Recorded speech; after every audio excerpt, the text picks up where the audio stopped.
Christine, how's it going? Hi, Daniel. Good. How are you? I'm doing well. I'm excited to have you on. Thanks for coming on. Of course, I'm so grateful for the opportunity to come talk to you today, and I'm looking forward to it. I think we have a lot to talk about. You have been doing some great work helping physicians, in particular in malpractice work and preparing for that and working through that. And then also some of your work in helping them through burnout. And I know that I really like what you're doing. You're kind of working more in the preventative world. I mean, like you are an attorney by trade, and I know lots of attorneys, and I would say Christine is like one of the good guys helping you physicians kind of work through these things and also kind of helping with this preventative aspect, not just like doing the legal thing of like getting you through the malpractice lawsuit, but also like the educational thing. That's the part that really struck me with you. Our conversation is you're really helping with like this kind of preventative slash educational aspect of helping to like limit or avoid or prepare for in advance these big scary malpractice lawsuits that are super common, and it's crazy how common they are. So I think, Yes, you're right. what are the stats? I mean, it's like 90+% or something, right? Yeah. So if you're in a high risk specialty, you have a 99% chance of being sued by 65. And I want to say it's like 78 or 80% chance of being sued by 49. Now, if you're in a lower risk specialty, I think the stats are like 88%. Don't quote me on it exactly, but it's about 88% by the age of 65. Most physicians in the lower risk specialties will be sued. And yeah, I've dedicated about 15 years helping physicians through the medical malpractice claims. And that opened me up to, not opened me up, but that made me realize just how unprepared they are and how stressful it is to overcome these lawsuits. And in some way, physicians have become my passion. I help them in whatever way that I can. Recently, I joined Bird Campbell, which is a law firm in Winter Park, where we do business litigation. And I also help physicians that are starting their own practices, that have questions or need assistance to review their lease agreements, prepare operating agreements, and so forth. So I'm excited that I still get to help physicians, even though it's not in the medical malpractice realm. Yeah, well, 15 years is a long time, right? Yes. I would consider that a long time. And I think there's a lot to talk about. I mean, there's a lot of things you're helping physicians with, and I think there's a lot we can talk about, and I think there's going to be really good stuff. But before we get into it, I would love it if you could just share with us kind of like your story. I know you've started to kind of introduce that, but like how did you get to this point of like having this passion for helping physicians? Sure. Let me take off my Gmail so it stops pinging us. Apologize for that. Okay. Yeah, we get all these notifications going. Yeah, exactly. I turned off my phone too, so we should be good. I started at an insurance defense firm. That's where I was at for about 14 and a half years. And part of my work was helping physicians through medical malpractice claims. I represented doctors, their groups, I represented hospitals. And, what I really enjoyed about the work is being able to be there for a physician not only as legal counsel to help them educate on the law, to help them through the process, to figure out how to structure the case, how to strategize on the case, but also be almost their counselor in some way and be Hmm. there for them as a human being. Because what you realize is that physicians are, they're not used to needing help, right? They're not used to asking for help. And when they get into a situation where they're sued, it's very difficult for them to realize that this is the time where you should be asking for help in whatever way that it is. It could be from your spouse, it could be from a friend, it could be from a colleague. But medical malpractice lawsuits carry so much shame with them unnecessarily. And I'd love to overcome that at some point. They carry so much shame. And I think the shame component, in addition to the component of not knowing how to ask for help or being, not wanting to ask for help, really causes a lot of unnecessary weight and stress on physicians. And so in my role as their defense attorneys, I was always able to be that confidant for them, that Hmm. person that was, always there to talk about the case, to talk about how they're feeling, and kind of get them into a place in their mind where they're going to be strong, where they're going to feel like, I can do this, I can get through this, it's not going to bog me down. What happens when you don't ask for help? Yeah, I've heard, I've seen some story, or I've seen some of my clients who Or maybe you're too late asking for help. Maybe that's a Yeah. Yeah, I think it depends. I think it depends on how willing the physician is to open up to the person that's helping them, whether the defense attorney is also, has the ability and the personality and the desire to serve in that role. Not every defense attorney wants to do that, along with, how great of a rapport the physician builds with their attorney. Because, you mentioned I'm one of the good guys. You're so right. Even though I've only represented physicians, I've only defended physicians in medical malpractice claims, what I've realized in speaking to hundreds of physicians in the last few years, some of them still look at me as the bad guy just because they associate an right. attorney as the bad guy. And so for some, it's more difficult to build that rapport than others. And I think that for those physicians that are willing to build that rapport, to talk to their attorney, to really get their teeth sunk into the case and be open with their attorney, that's very helpful in eliminating the risk that there's going to be fallout. And Daniel, Mhm. the fallout that I've seen or I've heard about are, DUIs right before trial. During trial, you've got physicians leaving the country because they just don't want to deal with it anymore. You've got divorces, and I've Mhm. heard of cases of suicide, which is just horrendous, that it's actually a part of the occupational hazard. Yeah, it's like anything when you don't deal with it, Yeah. it Yeah. builds up and then eventually makes you prone to blow up. What Yeah. there's a lot of, and the shame too is a big deal. I mean, I know we Mhm. hit on that, and that just amps it all up, right? I mean, like that just makes Yeah. everything worse. It does. And I think that there's a component, like for any professional, you begin to associate your sense of self with what you do for a living. Mhm. And, one of the messages that I have for physicians is, you're a physician, but you're also a human. You're a mom, a dad, a son, a daughter, a sister, a brother. Like there's so many other parts to you. And it's so important to remember that being a doctor, despite the fact that it's taking you years to go through medical school, residency, board certifications, all of that, it doesn't eliminate, this completely separate person that you are. And it's an Mhm. independent human being from a physician as a human being, but I think for a lot of physicians, because they don't understand what it means to be sued, they automatically internalize it and they think that being sued equals to them having done something wrong. And I can Mhm. tell you that in my experience of my 15 years, that is not the case in most cases. I've seen lawsuits where the doctor did absolutely nothing wrong. And the case was such of a stretch that it was just, it was difficult to know that your client is going through years of litigation on such a BS case, right? Other cases are more gray. There's an argument. There could be an argument that the doctor did something wrong, but there's also an argument that they didn't. And it's a gray area. And in those cases, I've also found that most of the time the physician did nothing wrong. In medical malpractice, you're judged by what you knew at the time that you performed, the procedure, at the time that you provided your recommendations or your opinion to the patient. So your whether or not you complied with the standard of care is based on the information that was available to you at that time. Obviously, by the time that a lawsuit happens, in most cases, there's much more information.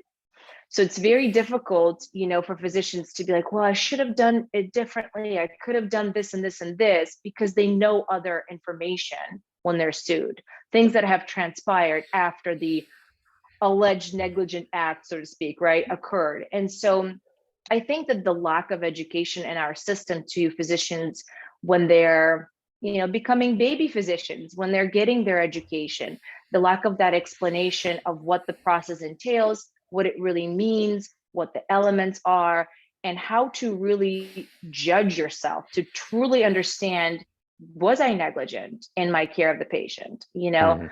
That is also something that creates this, contributes to that stress. Yeah, I imagine I would take it personally if somebody sued me, and I would Hmm. be feel shame and Yeah. gravitate towards I did something wrong, because Yeah. something would have caused, even if it was just like I said something. Nowadays it's like maybe you say something that offends them, which on Hmm. top of it, something was gray, and then something unexpected happens, and then all of a sudden, you have a lawsuit. I know you, Yeah. I remember you mentioned when we were talking last time about one of the best things you can do to avoid a lawsuit. I think we were talking about like relationships. Is that right? Yeah, I think that studies show that one of the biggest risks of a lawsuit is having a bad rapport, bedside manner with a patient, or just the patient not liking you. You Hmm. know, patients that like their physician, even when things go wrong, they're less likely to sue that physician. But if they don't like you and things go wrong, and we all know medicine is not black and white, there is a risk associated with every procedure of doing it, of not doing it, of every medication, taking it or not taking it. So medicine is not black and white, carries a risk with everything. So if a physician, if a patient does not like their physician, they're more likely to sue them when things go wrong. Yeah, and that kind of makes me think about the healthcare challenges, especially in primary care. I'm thinking like Mhm. they're getting squeezed hardcore with like the time per visit Yes. aspect. And Yes. when you only get 7 minutes per patient or whatever it is, like you got no relationship. I mean, it's very, very, very difficult to build a Mhm. relationship. And oftentimes that also makes it even more abrasive. Not only do you not have a relationship, but like there's these abrasive points in the process, like wait in the waiting room and, Yes. maybe mean receptionists. And then they Yep. see the physician, which has nothing to do with all that other junk in the system, but Yeah. they kind of tie it to the doctor because they don't understand what's going on. And then they get the 7 minute visit and they're like, this is, and then something unexpected happens. And then Yeah. I would say that amplifies it all too, like the fact that our system is skewed towards volume and maximum volume at all times. It's not skewed towards a relationship. Yeah. You are 100% correct. And I hear that from physician clients. I hear that from my own treating physicians, that the load or the expectation to see a very high number of patients, it's interfering with their ability to be the best physician that they can be, right? To practice medicine in the way that they want to practice medicine. And in addition to creating issues with the patient, because now you're not able to establish that rapport, now the patient feels like you're rushing, right? In Mhm. addition to all that, that also causes stress in the physician. And we all know that stress is going to decrease, your ability to be, it's going to impede on your ability to be the best, to practice in the best way that you can practice. If you're unhappy, you're not going to be as social, as nice to another human being. So it's like a snowball effect, along with the insurance component of it, of course. And Oh, I yeah. know from speaking to you, you have your doctors who do DPC, who have DPC practices versus physicians in your traditional practice of medicine. And in traditional practice of medicine, in addition to everything we talked about, there's also the component of dealing with insurance and having to approve certain procedures and explain why you need it. So it's a cluster, to say the least.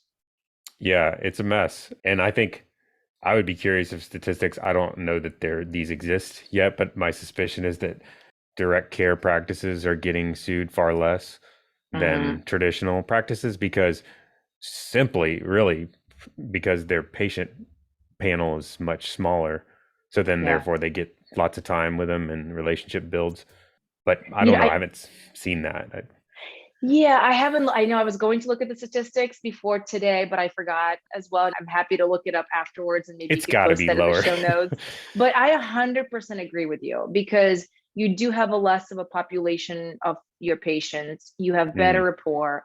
Patients have better access to you. They can access you via, the text message, obviously confidential text message platform. And some physicians I know see patients at home, they're being seen by the physician versus one of the staff members. Nothing against staff members, but most patients want to see their physician, right? They want to see the individual with whom they've established care. So I Mhm. 100% agree. When you have your own practice, when you get to see less patients and you get to spend more time with the patients, when you don't have the additional stress of dealing with insurance issues, it's going to be a better environment. It's going to be a better relationship. So I don't have the statistics, but I bet Mhm. $5 you're correct. Yeah, I would go with $50. Yeah, But, right. With inflation. the another thing too, I think I would suspect that burnout also amplifies it or makes, if you're struggling, stressed out, all that. So I would think increases your chances Yes, in large numbers of people on average. I would think that increases your chances just because that's makes it more difficult to, if it gets worse it gets, it makes it more difficult to perform. And then yeah, you rub off on people negatively. And if yes, going back to that original thing, like I think, the one thing you can do to reduce chances is have solid relationships with your patient. It becomes correct. difficult to have that when Yeah. you're super stressed about work. Yeah, and I think what you hit to on the head, if you think about it, it's control, right? In your professional practice of medicine, you lack that control. And we know from talking to lots of physicians that is something that everyone is feeling in the industry, which is contributing to the burnout. It's contributing to physicians fleeing the practice of medicine altogether.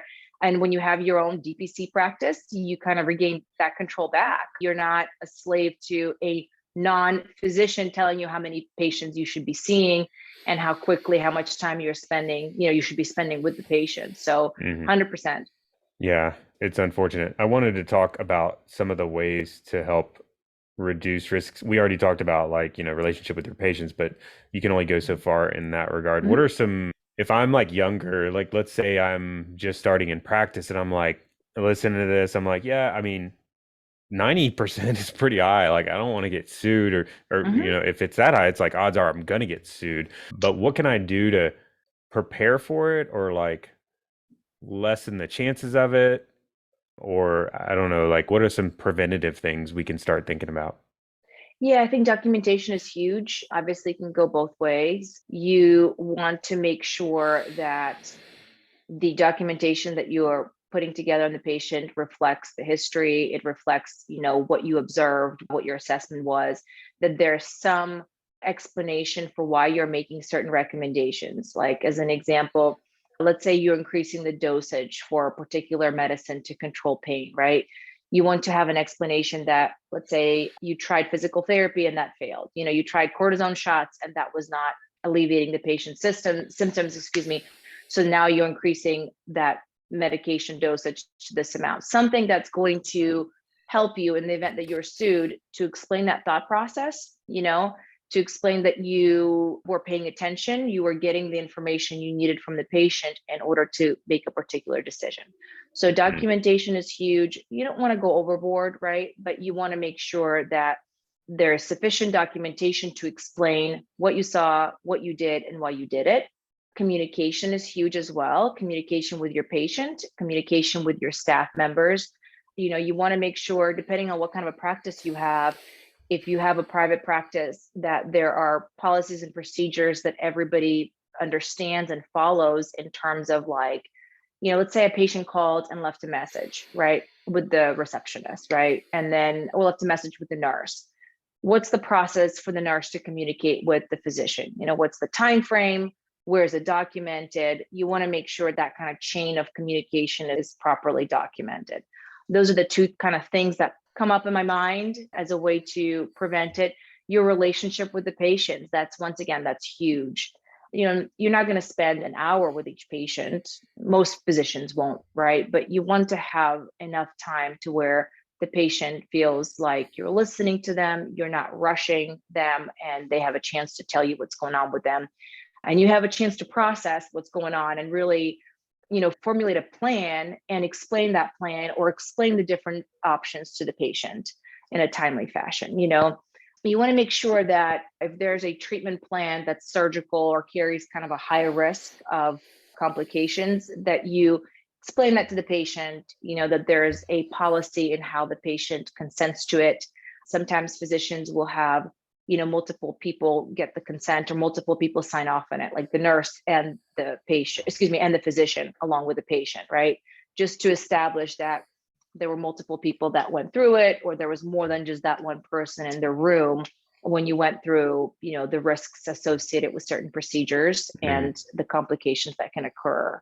Those would be, One of the yeah. one of the things I think of, I don't even know how possible this is in the world of medicine, but I'm sure you've interacted with people where you just know, like in my business, we have the benefit, I guess, of being able to, like, we kind of pick who we work with. It's not like people Mhm. just walk in. We get to go through some sort of a selection process and make sure we have a fit and all that stuff. And it's nice because you make sure you have a good relationship in that on the front end.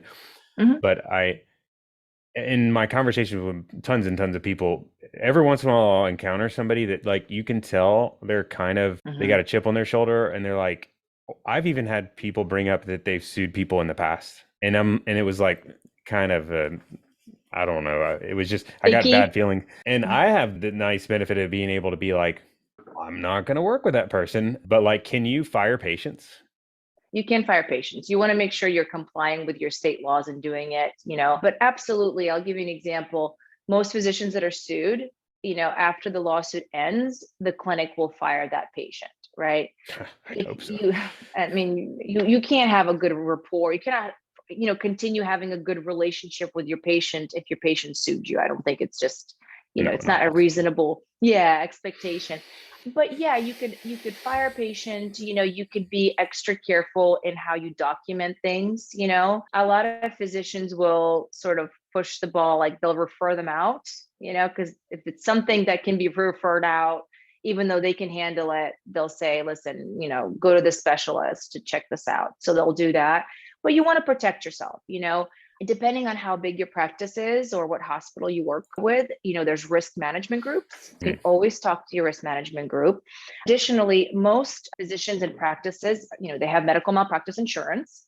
And you can contact your carrier and see if they have programs or they have a risk manager there, claims representative that you could speak with to get recommendations. And if it's something that is going to require legal advice, some of the insurance companies will put you through to an attorney, right? That's on their panel, on the insurance company's panel. And you get to sort of talk to that person and get help. But I think you bring up a really good point. If you want to protect yourself and you're not quite sure what to do, call your insurance company, right? See if they have any recommendations, but don't just stick your head in the sand and hope it goes away. Protect yourself, be proactive. Yeah, I think there's some fear in just calling the insurance company. You're like, Yeah. ugh, or even telling Yeah. anyone. If you had like a dicey situation, I mean, is it? I'm trying to imagine like what's the scenario where I actually want to call the insurance company? For example, if you're saying I'm not comfortable with this patient, this patient was aggressive to me and like I just want to make sure that we terminate our relationship correctly. Yeah, I don't know the law on this. or, Alternatively, and I completely understand people are hesitant to call their carriers because you don't want like your premiums to be jacked up, right? or Or yeah, be there on their blacklist. You can call a healthcare lawyer. I mean, you can call right. me, right? In Florida, I can give legal advice. I can do general consults for other states, if it doesn't fall within the scope of assessing the Right. law of that state. So there's other Right. attorneys that you can call if it's something that you don't want your insurance carrier to know about. And I've done plenty of that for physicians that reach out and, if I Right. can help. Yeah. Attorney would probably be the best, and they can make Mhm. sure you're wording it in a, appropriate Yeah. way. And the Yep. some of the best, the good attorneys that I've worked with are very professional and like they're not like hateful. You would if you haven't Oh worked with yeah. attorneys, you think sometimes there's this impression that they're going to be angry and mean, and but like the good ones are respectful and like Mhm. almost like loving in their wording. They're Yeah. just very good with words Yes. and putting them together so that it's like said in a nice way and something I'm not close to even skilled enough to be able to convey that sort of meaning. So I think in any time things get dicey, that's where, it's Mhm. helpful to have attorneys involved. Now, if you're at like a big giant hospital, I think you would probably have to talk to some people with the hospital or Mhm. administration. Yeah. And I don't know how receptive they would be to that, but I would imagine if they could be. I think that they are because you have to remember if a physician who is employed by the hospital is sued, the hospital is going to get sued as well, right? So risk management for most hospitals will be, I mean, in my experience, risk management at the hospital is very receptive. They're going to give guidance and they're going to handle it. So if a termination letter is going to be sent to a patient, it's not going to be a physician that signs it. It's going to be, from their neurology Administrator. department or Yeah. whatever, you know what I mean? It's going to be from their department and they know they've likely handled that and done that in the past. So they have form letters. Or if Hmm. there's something specific that they're not sure about, and once again, they want to make sure they're not violating any laws, they're going to reach to their counsel because every Hmm. attorney, they have different counsel that they use for litigation. or transactional stuff. So they'll handle that. So I would strongly urge anyone who is like, I'm not sure how to handle this. I'm not comfortable. I'm concerned about the possibility of litigation to talk to the risk management department. Yeah, especially if there's warning signs. If you're just like getting these feelings that Mhm. you're like, this is, Yeah. they're the type of person that's adversarial or whatever. And like me, my person I'm thinking of, like they had said they'd sued multiple people in the past. I'm like, if you've sued people in the past, like you're probably Hmm. pretty open to Litigious. doing it. Litigious is the right word. Yep. Yep. And Yep. that's probably not a good thing. Yeah. But how does it work when you get sued? I don't like, what's the first thing that Mhm. happens when you get sued? So it depends on what state you're in. If you're in Florida, statutorily, we have a statutory framework that has to be followed, and it's a pre-suit. So before you can even file a lawsuit, there are several steps that the attorney who will be bringing a lawsuit on behalf of the patient or the family members has to get through.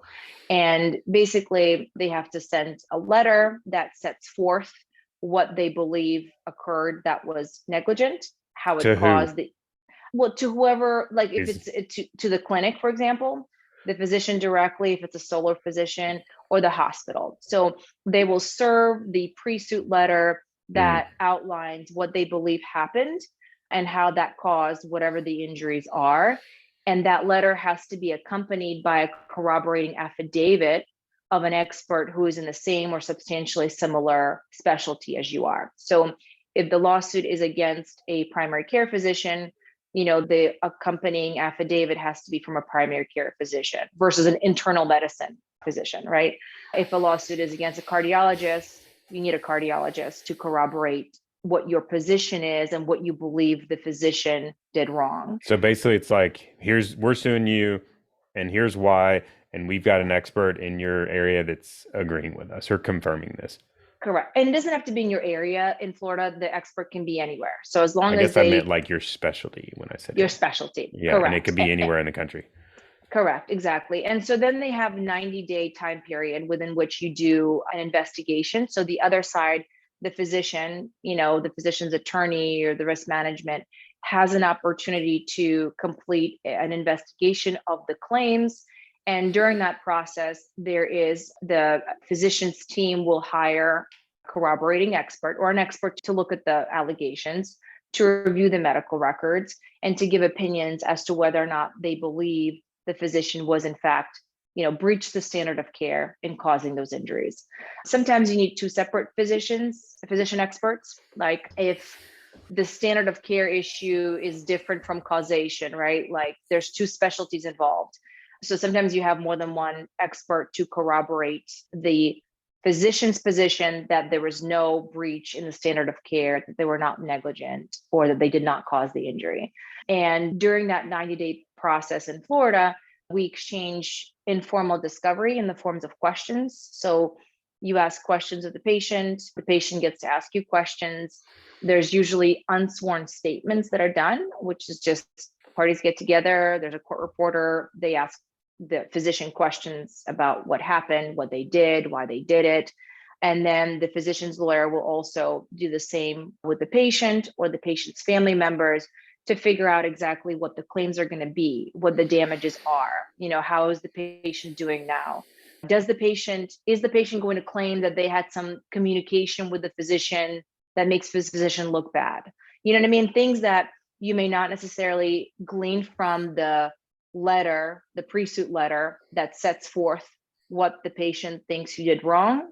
And the corroborating affidavit, there could be additional information the patient has that's not going to be identified in that letter and in the affidavit. So you want to find that out before a lawsuit happens. And then the framework, every state is different, but in Florida, you could either deny the pre-suit, which is what happens in most cases.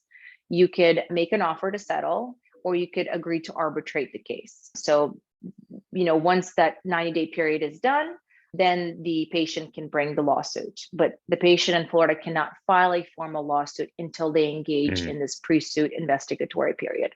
Do you know if other states, do most states have that like pre-trial or pre-lawsuit stuff? Pre-suit, A lot of pre-suit? them do, yeah, but I also know there are states that don't, and that's where it gets, that's where you hear stories of a physician having, dinner with their family for Thanksgiving, and there's a knock on the door, and there's a process server who's like, Dr. Jones, I'm so sorry, here it is, right? And you get served, and they're like, oh my gosh, what just happened? That's And they feel like, garbage.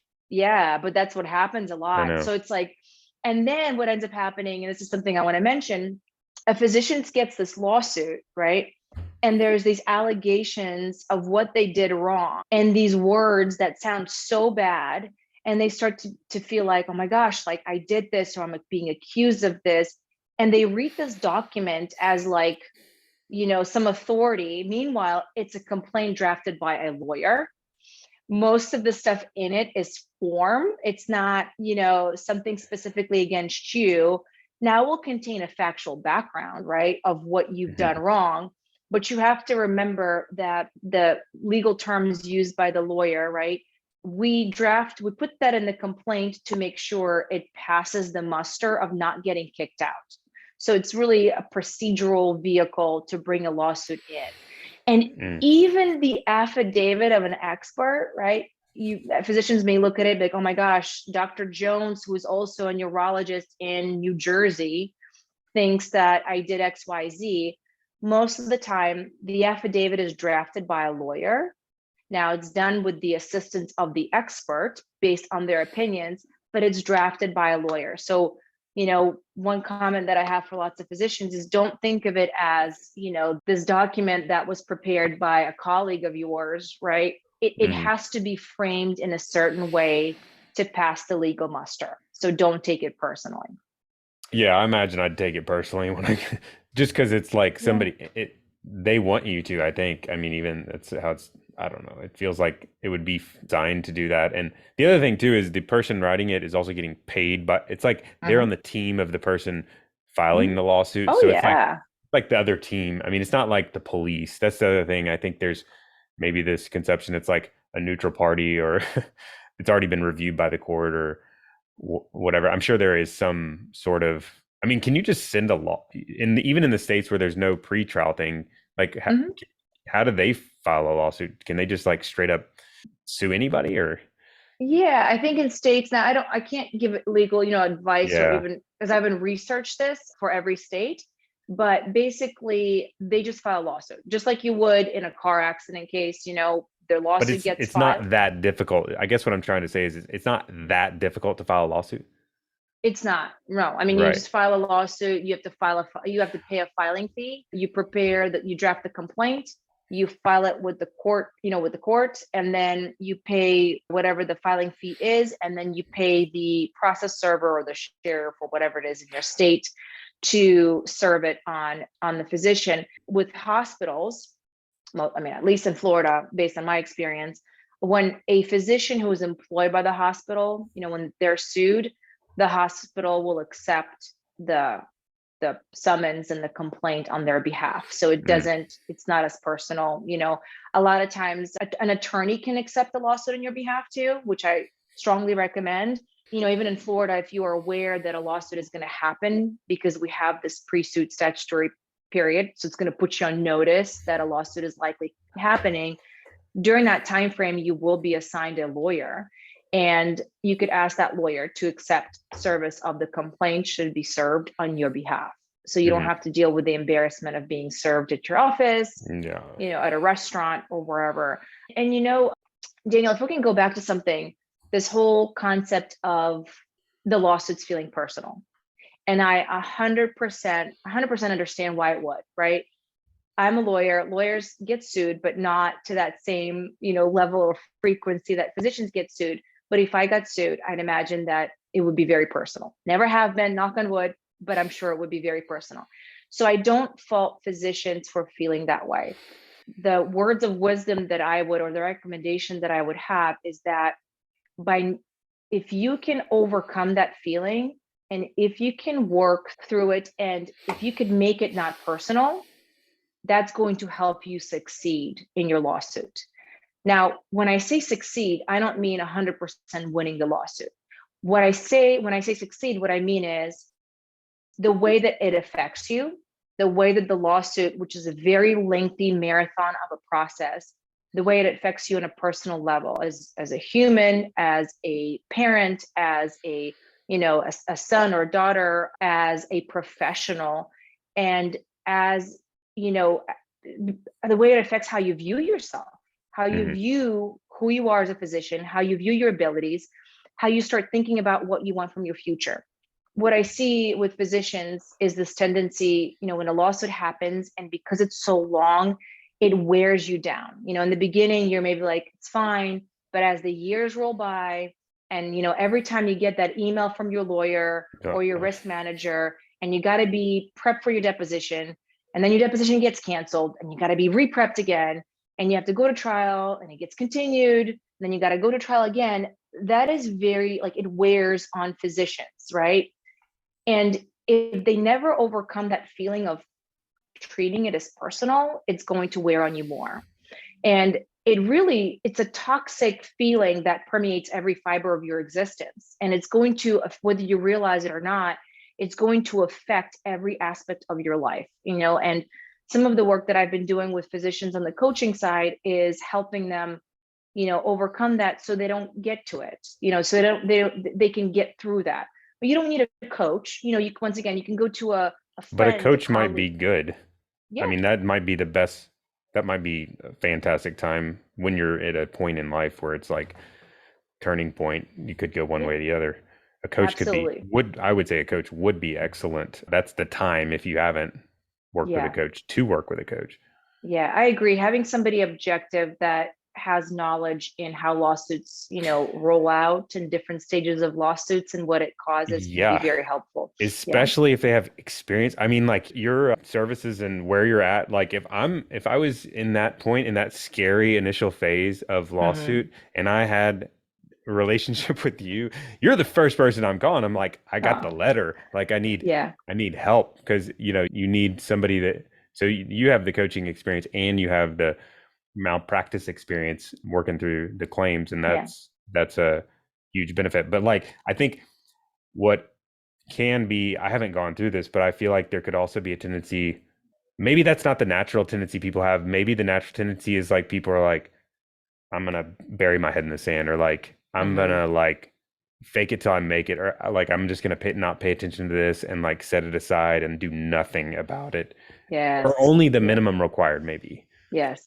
Yeah, 100%. I've seen all of that, and it definitely has a huge negative effect on how you perform in your lawsuit and the results of that lawsuit. Because here's what I can tell you: when physicians are on it, when they establish a good rapport with their attorney and they are active and proactive in their lawsuit, they know the medical records, they're talking to their lawyer about what they're concerned about, or talking through things. What ends up happening, Daniel, in every case is they realize, like, that reinforces their enlightenment that they did nothing wrong, right? Because every time you see facts, because you're going through those medical records and you're like, no, I didn't breach the standard of care. No, this was correct. Here's what I knew. Here's the decision that I made. Here's the recommendation that I made. Here's where I talked to the patient. When they start to see and put together all those facts, it reinforces their understanding that they did not breach the standard of care. And that Mm. is one of the most helpful things you can do for yourself. It's otherwise, if you stick your head in the sand and you don't know the records. I mean, defense attorneys, medical malpractice defense attorneys, we understand medicine, but you're the best expert in that case. It's not the other attorney, it's not the other expert, it's not your lawyer, it's you, because you're the only person that was there, and you're the only person, you're the only person that has the medical qualifications, right? The medical experience and background and personal knowledge of that patient. No Hmm. one else treated that patient. No one else saw that patient. No one else truly has the entire picture that you do, because you were the one that had a physical, contact with the patient. So, you have to remember that. So, yeah. I think the other thing I'd do when I got the letter is Hmm. if I hadn't done this already a lot before, I would go to my malpractice Hmm. insurance and I'd be Oh, like, I'm yeah. gonna read this thing. Yeah. Yeah, no, absolutely. If you get served, in Florida, for solo practitioners, if they receive a letter like that, they have to contact their carrier right away. That's like the number one Mm. thing. Call your carrier. If you don't know who your carrier is, figure out who your broker is, figure out which company you've been paying medical malpractice insurance to. You should have a deck sheet that shows the coverage and the name of your insurance carrier. Call them Like right even if you away. work at a hospital, you could get their policy that covers you, So with right? hospitals, oftentimes they have a self-insured retention. It's basically they self-insure up to a certain point, and then they'll have excess insurance coverage on top of that. So in a hospital setting, usually the letters will go to the hospital directly, and it will be the hospital the risk management team will call you and say, "Hey, Dr. Jones, we got this letter. Come have a meeting so we could talk about it." But you can get a hold of their policies, right? I mean, like, Well, if it's a self-insured retention, it's basically the hospital is paying for everything. They would be paying for the defense fees, and they're also paying for any, settlement award, yeah, negotiated award, or judgment up to a certain point, right? I Be guess, I mean, 5 I guess million. at minimum, I would Yeah. just want to understand it. Like, I would want to know, like, Mhm. are there situations or exclusions where I could potentially be liable in some instance? Like, and maybe the only answer to that is like fraud or I don't know, some crime or something like that. Yeah. But I would still want Yes. to know those. And then I would also want to know, like, what's the limit of your, and how does it work? Or is there any things in between? And that, I mean, if you have your Yeah. own practice, you go pull out your policy and it's like a written Yes. document. Yeah. Yeah. Yeah. Those are the questions you could pose to your risk management team if you are, work at a hospital. The nice part about working in a hospital is that their self-insured retention is usually really high. And then they have excess limits on top of that. So unless it's a criminal act like battery, assault, or something like fraud or something like that, where they may say there's no coverage for that criminal act, you're not going to be on the hook personally. Also, at least in Florida, what our carriers and our hospital, not our carriers, excuse me, what our hospital would try to do for its employee physicians is to get get them dismissed before the case is over, right? Because ultimately it comes from the same pocket of money. And that way, nobody has to nobody has to report that there was a lawsuit against a physician. You'll have to disclose it, you may have to disclose it, but no one has to report it to the data bank, the practitioner data bank, that there was a lawsuit filed. And, especially like your residents get sued all the time, right? Like the last thing you want as a resident to have the lawsuit pending over your head and then the party settling or going to trial and you're still a named party. So that is something nice that hospitals try to do for their employee physicians. Yeah. I guess that's a perk to working at a large system. Yes. Yes. I would love it if you could share some of, I mean, maybe you can't do this, but like I love stories. And if there's Hmm. stories that come to mind of like, success stories or challenges, I think there's all kinds of experiences we can learn from other people. Ideally, that's how we learn. Yeah. Have you had some stories that you're able to share or maybe like, you know, taking out personal info, but like stories of people that really come to mind as far as like people that like were able to work through that in a positive light or lessons learned, that kind of thing?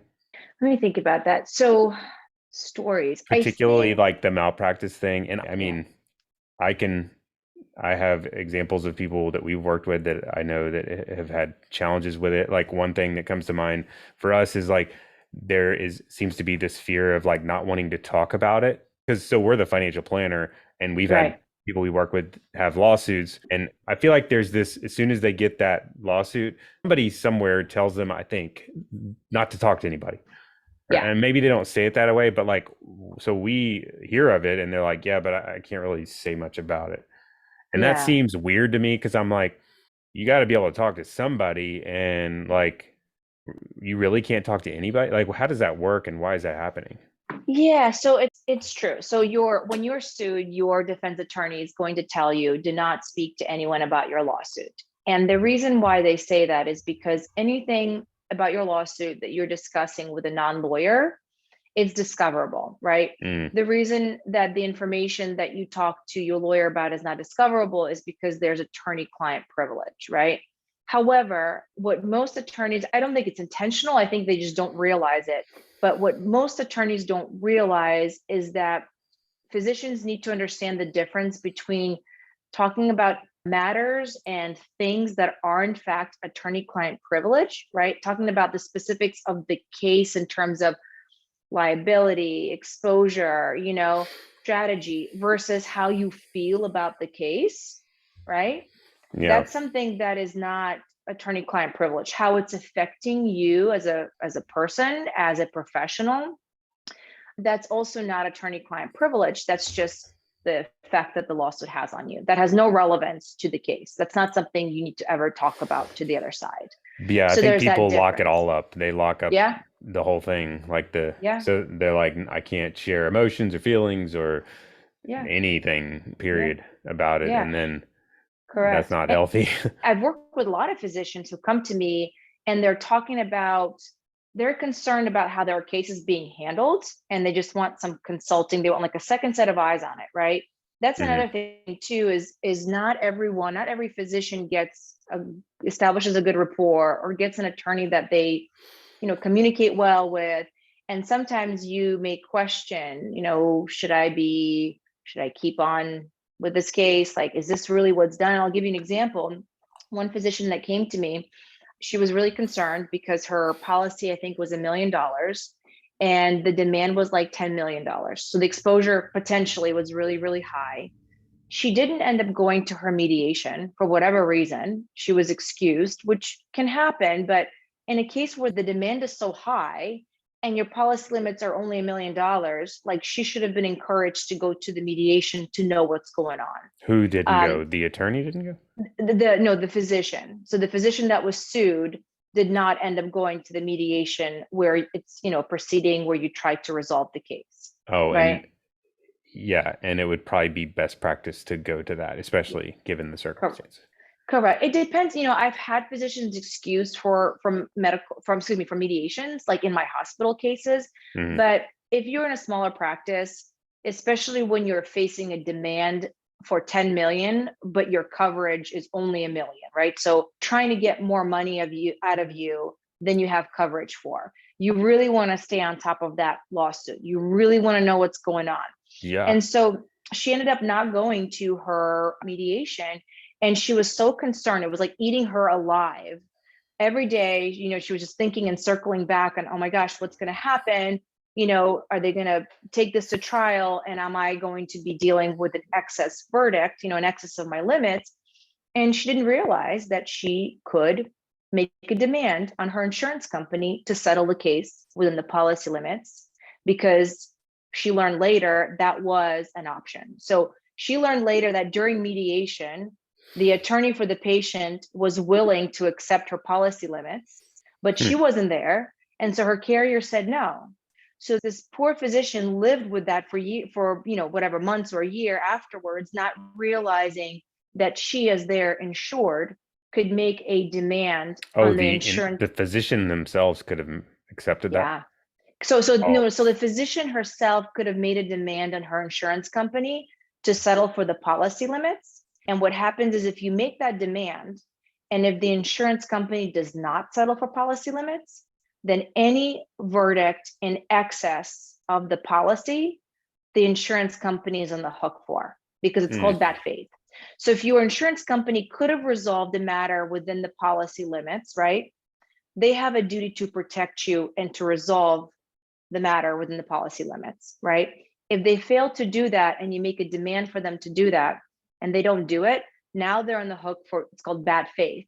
So Okay. now they're responsible for whatever amount, the judgment in excess of the policy limits. Most Hmm. doctors don't know that. So there are certain things that you have to do as a physician to properly Who communicate to should your have? carrier. So the attorney, who dropped the ball on that? Was it the I attorney? mean, to me, so in my practice, if a physician, let's say there's a demand that's above the policy limits in a non-hospital case, right? And let's say they have coverage for 1 million, and now you have, significant damages because let's say it's a child who survived and needs a lot of medical treatment, and their parents have to take care of that child or whatever, right? So the damages could be really high. And if I have a physician who's really worried about the case and is like, I want it settled, I'm concerned that I'm going to be on the hook for excess damages, I would tell that physician that you have the ability to go hire personal counsel, and that personal counsel who has experience in medical malpractice will write a letter to the insurance company. It's called a hammer letter. And they will demand that, if you have the ability to settle this case within the policy limits, we hereby demand that you do so and protect the physician who's your insured, because a carrier has a good faith obligation to protect their insureds. So in that particular example, if she was my physician who I was defending in a medical malpractice lawsuit, and if she was so concerned about what she was concerned about, I would tell her, go talk to a higher personal counsel, have them review it, and have them send a letter to the insurance company.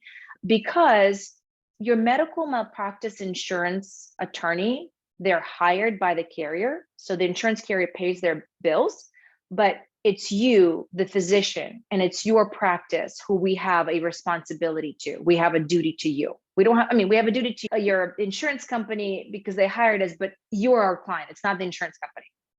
So while I wouldn't be able to write a letter like that to the insurance company because they hired me, in my mind, I have a duty to tell my client that you can do that. You just need to go hire another attorney. Yeah. And my skeptical side would be like, I don't trust the insurance company attorney. Well, I would be skeptical of or I know there's bias or incentives and, stuff. People don't always work perfectly in your interest. And so, I could see it being tempting in any case to get a second opinion, or especially when it's big numbers you're talking about. Yeah. In my practice and in my prior firm's practice, I don't think we ever, we were never concerned about that, because once again, the duty is to the client, and the client is the physician in their practice.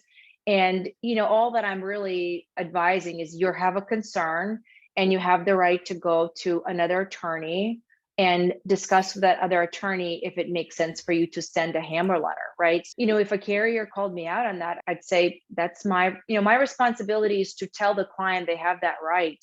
What they do with it is up to them.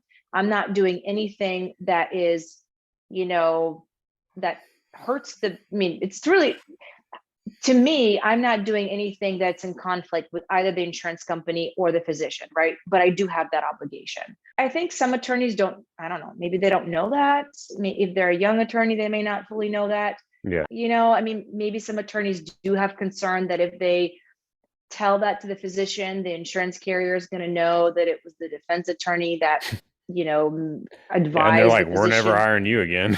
Yeah, but it shouldn't be that way. It shouldn't, but yeah, people can be right. I think most medical insurance carriers that I work with, they're they did do things in good faith. They're very good with their physicians. They care about their physicians. So the carriers that I have worked with, I can't see them getting upset about that at all. They know what the deal is. They know I have a duty to the client, but are there carriers that are not like that? I'm sure there are. I've just been fortunate enough to work with great carriers that care about their insurance.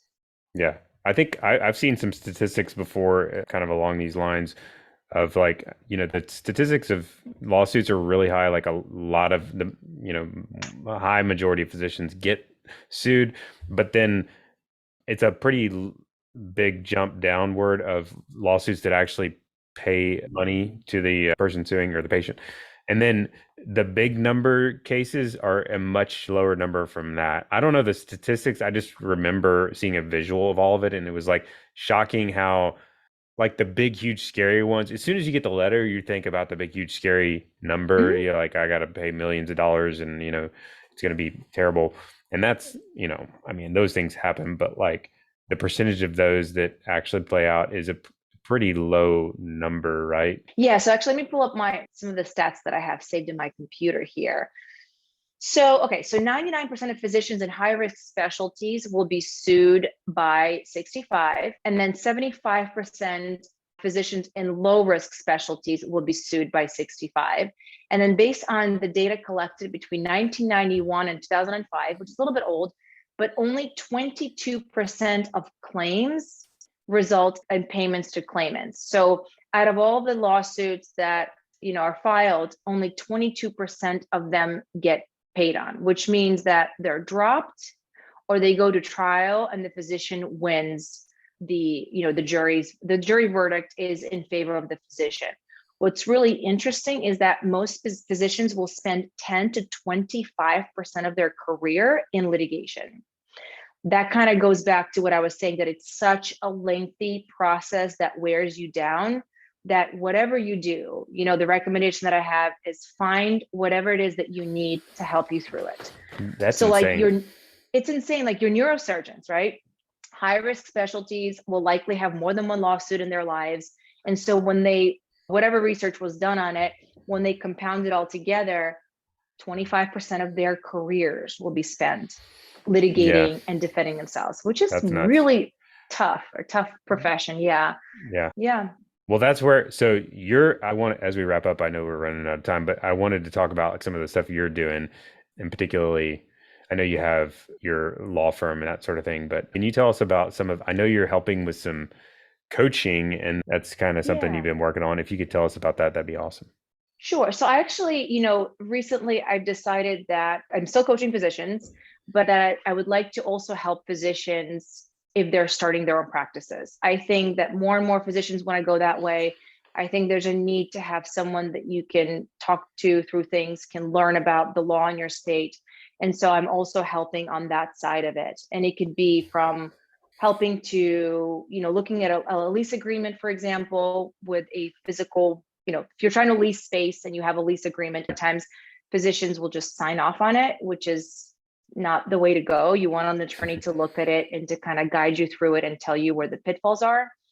Helping physicians review their contract, their employment contract for in the non-compete, their employment contract as it relates to their non-compete provision and other Mhm. provisions that may affect their ability to start their own practices. And then once they start their own practices, helping them create documents, for that practice and navigate the system.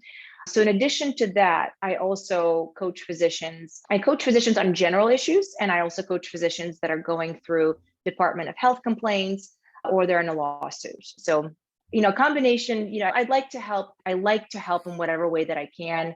I've been doing it for a long time, and I'm just thinking of other ways where I can use my experience, my expertise, and continue doing so in a larger, in a larger way. Yeah, I imagine there's a lot of people. Well, you just said the statistic. Apparently, a very large percentage of people going through active lawsuits. And I think Yeah, that would be a super valuable, like we were saying earlier, like to have a coach that has experience with that would yeah, be super valuable, absolutely. just kind of working through it, because it's like psychologically tough. I mean, like that's Yeah, not a yeah, pleasant experience by any means. But correct, do correct. you And do you don't that need in to. all states, or are you just, I know your law practice is Mhm. Florida only, or Yeah, is, yeah, Florida only. Coaching, yes, I can do that in any state because it's not giving legal advice, right? We don't right. talk about the specifics of your case, what your lawyer is doing, legal analysis, exposure, and that kind of stuff. And one thing that I want to mention too, sometimes people have this like negative view on coaching. You don't have to sign up for a year package, right? You could just get Mhm. a couple of coaching sessions and see if that helps you, or get them as needed. Sometimes, it becomes more stressful at certain parts in litigation. It may be in the beginning, it may be as you're preparing for your deposition or before trial or before mediation. And you want to make sure, like, you owe it to yourself to be on your best mental game. And I mean, physicians are so smart, your stuff, right? And the only reason why you may not perform to the best of your abilities during certain parts of litigation, like a deposition, is because your mental game is off. And so, what, like I said, whether it's a coach, whether it's somebody else, but get the help that you need to feel like prepared, to feel strong, to feel like, what, I can take this. I know I've done nothing wrong. I've reviewed my records. I know my stuff. I'm going to go into the deposition, tell the truth, and explain what I did and why I did it in a cohesive, coherent fashion and feel good about doing it. Yeah, that's like going into a high performance athletic event. It's like you're going into Yes. like the World Series, it would be, it's super important to have a good coach, and probably even like, tailored to the situation. And that's what, Yeah. I mean, athletes do it all the time, but I think that's, Absolutely. And doctors don't, and no one prepares them for it, right? Like they have no training. I wrote an article for Kevin MD analogizing medical malpractice lawsuits to running a marathon.